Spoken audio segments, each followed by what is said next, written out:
CPM Pathanamthitta ജില്ലാ സമ്മേളനത്തിൽ തൊഴിലുറപ്പ് തൊഴിലാളികളെ ഭീഷണിപ്പെടുത്തി പങ്കെടുപ്പിച്ചതായി പരാതി.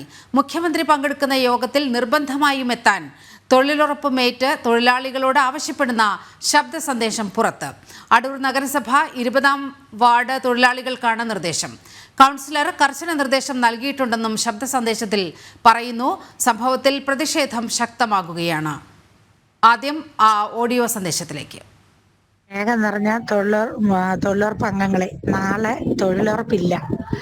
കാരണം 3 മണിയാകുമ്പോൾ കോന്നിക്കൊരു സമ്മേളനം ഉണ്ട്. ഈ സമ്മേളനത്തിൽ ഈ തൊഴിലുറപ്പിൽ വന്നവർ മാത്രമേ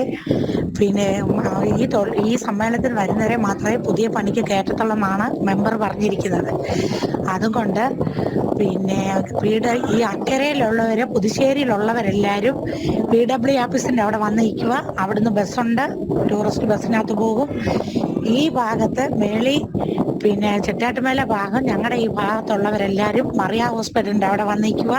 അവിടുന്ന് ബസ്സുണ്ട്. എല്ലാവരും കറക്റ്റ് 3 മണിക്ക് വണ്ടി ഇവിടെ വിട്ടിരിക്കും. അതിനു മുമ്പ് എല്ലാവരും അവിടെ എത്തിയിരിക്കുക. 17 പേര് നമ്മൾ മെഞ്ഞാന്ന് പണിക്കുണ്ടായിരുന്നു. ഈ 17 പേരെ വെച്ച് ഈ 17 പേര് വന്നാലേ ഇവരെ വെച്ച് അവൻ അടുത്ത തൊഴിലുറപ്പ് തരത്തുള്ളെന്നും മെമ്പർ പറഞ്ഞിട്ടുണ്ട്. അൽക്കയും വിളിച്ചു പറഞ്ഞു നാളെ തൊഴിലുറപ്പ് വേണ്ട, എല്ലാവരും സമ്മേളനത്തിന് പോകാൻ പറഞ്ഞിട്ടുണ്ട്. വരുന്നവരും ഇഷ്ടമുള്ളവരെല്ലാം വരുക, വരാത്തവർക്ക് പണിയില്ല. പ്രത്യേകം മെമ്പർ പറഞ്ഞേക്കുക, സ്വഭാവം അറിയാമല്ലോ. എന്ത് തിരക്കുണ്ടെങ്കിലും നിങ്ങൾ അത് മാറ്റി വെച്ചിട്ട് നിങ്ങൾ ഈ പരിപാടിക്ക് നാളെ പങ്കെടുക്കുക. ഓക്കെ. ഇന്നത്തെ തൊഴിലുറപ്പ് വേണ്ടാന്ന് പറഞ്ഞത് വാർഡ് കൗൺസിലറും ചെയർപേഴ്സണും പറഞ്ഞിട്ടാണ് ഇന്നത്തെ തൊഴിലുറപ്പ് വേണ്ടാന്ന് വെച്ചത്. വാർത്തയുടെ വിവരങ്ങളുമായി മിഥുൻ മുരളി ചേരുകയാണ്. മിഥുൻ, എന്തൊരു ഭീഷണിയാണ് ആ ശബ്ദ സന്ദേശത്തിൽ നമ്മൾക്ക് കേൾക്കാൻ കഴിയുന്നത്? മുഖ്യമന്ത്രി പങ്കെടുക്കുന്ന CPM പത്തനംതിട്ട ജില്ലാ സമ്മേളനത്തിൽ എത്തിയില്ല എങ്കിൽ പണിയില്ല എന്ന് പറഞ്ഞു വെക്കുകയാണ്. നേരത്തെ നവകേരള സദസ്സുമായി ബന്ധപ്പെട്ട് നമ്മൾ കണ്ടതാണ്. അവിടെ നവകേരള സദസ്സിൽ ആളെ കൂട്ടാൻ ഈ സംസ്ഥാനത്തെമ്പാടും തൊഴിലുറപ്പ് തൊഴിലാളികളെ ഇങ്ങനെ ദുരുപയോഗം ചെയ്യുന്നൊരവസ്ഥ നമ്മൾ കണ്ടതാണ്. CPMന്റെ ജില്ലാ സമ്മേളനങ്ങളിലും ഇത് തന്നെ ആവർത്തിക്കുകയാണ്. മിഥുൻ, നീലിമ പറഞ്ഞതുപോലെ തന്നെയാണ് നവകേരള സദസ്സുമായി ബന്ധപ്പെട്ട് കേരളത്തിൽ അങ്ങോളം ഇത്തരത്തിലുള്ള വിവാദങ്ങൾ ഉണ്ടായതാണ്. പാർട്ടി പരിപാടികളുമായി ബന്ധപ്പെട്ട് ഇത്തരത്തിൽ തൊഴിലുറപ്പ് തൊഴിലാളികളെയും മറ്റു കുടുംബശ്രീ അംഗങ്ങളെയും എല്ലാം വ്യാപകമായി നിർബന്ധിച്ച് പരിപാടിയിൽ പങ്കെടുപ്പിക്കുന്നു എന്നുള്ള ആക്ഷേപം വ്യാപകമായി നേരത്തെ കഴിഞ്ഞ കാലഘട്ടങ്ങളിൽ ഇടതുപക്ഷം ഭരിക്കുന്ന സമയം മുഴുവൻ വ്യാപകമായി പരാതികൾ ഉയർന്നതുമാണ്. ഇപ്പോൾ തിങ്കളാഴ്ച കോന്നിയിൽ നടന്ന CPM സമ്മേളനവുമായി ബന്ധപ്പെട്ടുള്ള പൊതുസമ്മേളനത്തിൽ മുഖ്യമന്ത്രി പങ്കെടുത്തിരുന്നു. മുഖ്യമന്ത്രിയാണ് ഈ യോഗം ഉദ്ഘാടനം ചെയ്തത്. ഈ പൊതുസമ്മേളനത്തിലേക്ക് ആളെ കൂട്ടുന്നതിന് വേണ്ടിയാണ് തൊഴിലുറപ്പ് തൊഴിലാളികൾ നിർബന്ധമായും പങ്കെടുക്കണം, ഇല്ലെങ്കിൽ പണിയുണ്ടാവില്ല എന്നുള്ള ഭീഷണി സന്ദേശം തൊഴിലുറപ്പ് മേറ്റിന്റെ ഭാഗത്തു നിന്ന് ഉണ്ടായിരിക്കുന്നത്.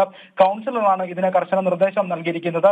ഇനി വരാത്ത ആളുകൾക്ക് ഇനി പണി ഉണ്ടാവുകയില്ല എന്ന് കൗൺസിലർ നിർബന്ധമായും പറഞ്ഞിട്ടുണ്ട് എന്നും ഈ ശബ്ദ സന്ദേശത്തിൽ പറയുന്നുണ്ട്. 17 ആളുകൾ നേരത്തെ പണിയുമായി ബന്ധപ്പെട്ട് തൊഴിലുറപ്പുമായി ബന്ധപ്പെട്ട് ജോലി ചെയ്യുന്ന 17 ആളുകളും നിർബന്ധമായും കഴിഞ്ഞ തിങ്കളാഴ്ച നടന്ന ആ പൊതുസമ്മേളനത്തിൽ, മുഖ്യമന്ത്രി പങ്കെടുത്ത പൊതുസമ്മേളനത്തിൽ എത്തണം. അതിനുവേണ്ട ബസ് സൗകര്യങ്ങളും എല്ലാം ഏർപ്പെടുത്തിയിട്ടുണ്ട് എന്നാണ് ആ ഒരു ശബ്ദ സന്ദേശത്തിൽ പറയുന്നത്. ഇനി അടുത്ത ദിവസം മുതൽ അല്ലെങ്കിൽ പണിയില്ല എന്നുള്ള ഭീഷണിയും അവർ നൽകുന്നുണ്ട്. സംഭവം വിവാദമായിട്ടുണ്ട്. സംഭവത്തെ തുടർന്ന് കോൺഗ്രസ് അടൂര് നഗരസഭയിൽ പ്രതിഷേധം നടത്തി, സെക്രട്ടറിയെ ഉപരോധിച്ചു. കർശനമായിട്ടുള്ള നടപടികൾ വേണം എന്നുള്ള ആവശ്യമാണ് മറ്റ് പ്രതിപക്ഷ സംഘടനകളിൽ നിന്ന് ഉയർന്നു വരുന്നത്. അന്വേഷണം നടത്തി കുറ്റക്കാർക്കെതിരെ നടപടിയെടുക്കുമെന്നാണ് നഗരസഭാ സെക്രട്ടറി ഉറപ്പ് നൽകിയിരിക്കുന്നത്. ഈ ഉറപ്പ് നൽകിയതോടുകൂടിയാണ് പ്രതിപക്ഷ സംഘടനകളുടെ പ്രതിഷേധം അവസാനിക്കുകയും ചെയ്തത്. എന്തായാലും തിരുവനന്തപുരത്തൊക്കെ ജില്ലാ സമ്മേളനവുമായി ബന്ധപ്പെട്ട് ആളൊഴിഞ്ഞ കസേരകൾ ഉണ്ടായത് പാർട്ടിക്ക് വലിയ നാണക്കേട് ഉണ്ടാകുന്ന സംഭവമൊക്കെ ആയി മാറിയിരുന്നു. ആ സാഹചര്യം പത്തനംതിട്ടയിൽ ആവർത്തിക്കാതിരിക്കുന്നതിന് വേണ്ടിയാകണം ഇത്തരത്തിൽ തൊഴിലുറപ്പ് തൊഴിലാളികളെ നിർബന്ധിച്ച് ഭീഷണിപ്പെടുത്തി ജോലി കളയിക്കും, ഇനിയുള്ള ദിവസങ്ങളിൽ ജോലി ഉണ്ടാവില്ല എന്നുള്ള ഭീഷണി നൽകിക്കൊണ്ട് എത്തിച്ചത് എന്നുള്ള അനുമാനത്തിലേക്ക് വേണം ഈ സംഭവം എത്തിച്ചേരുന്നത്. നീലിമ. ശരി, മിഥുൻ മുരളി.